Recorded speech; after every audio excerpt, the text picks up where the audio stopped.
Maxwell McGee. Whoa, that's me. Yeah, totally. I happen to be Kevin Van Ord. All right. And we're here because we just watched EA's press conference. We did. Right? And one of the things that stood out was SimCity. SimCity, a game I'm very excited about, but one they didn't show a whole lot of. I think you might have some questions coming away from that demo, Kevin. I do have some questions. The good news is that you've actually seen.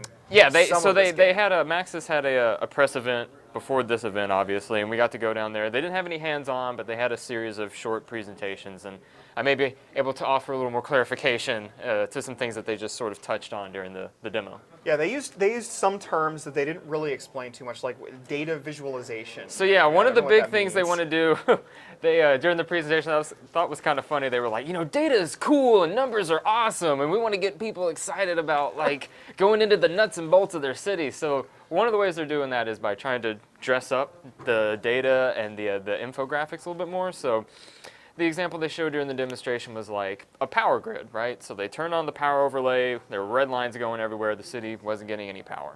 When they built a power plant and connected everything, a big like lightning bolt spark went through and lit up all the different parts of the electricity grid, and they changed from yellow and then to green, and then all the lights came on all the buildings, and so there was a lot of visual feedback going on for a rather kind of mundane feature, managing power. Cool.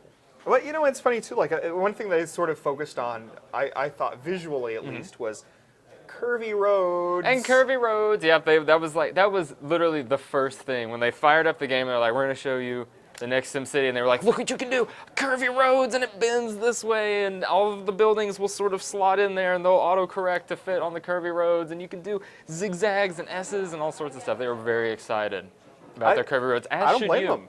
Yeah, it's actually kind of funny, like, and this sort of kind of feeds into what they were showing with the buildings too. I mean, it looked like you had a lot of sort of micro ways that you could put buildings into place. One of the things that they showed off during the presentation was the fire station. So you built your fire station, start out with just a base building, and then as you completed missions during the game, like there are different people who come to town, they'll give you special missions, be it collecting resources or something like that. You complete these missions, you unlock awards, and for the fire station, it could be like an improved radio tower so that your fire trucks will respond faster during emergencies. So the buildings, they have a little bit of, I don't even know if this is the word, modularity to them, where you can apply like different upgrades to your different structures. Yeah, but even then, like it looked like in terms of maneuvering, like you're just base building into place.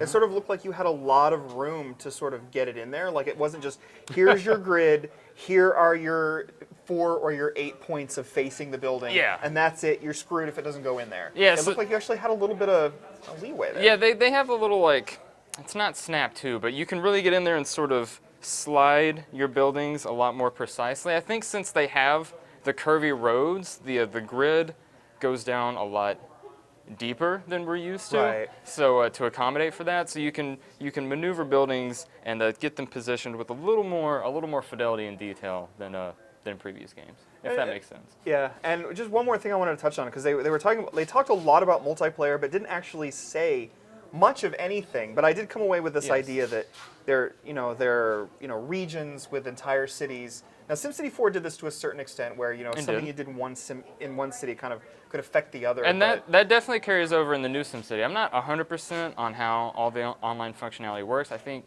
even the developers are still hammering it out. But from what they showed during the presentation, things that you do in your city can affect other players if you choose to play in a group.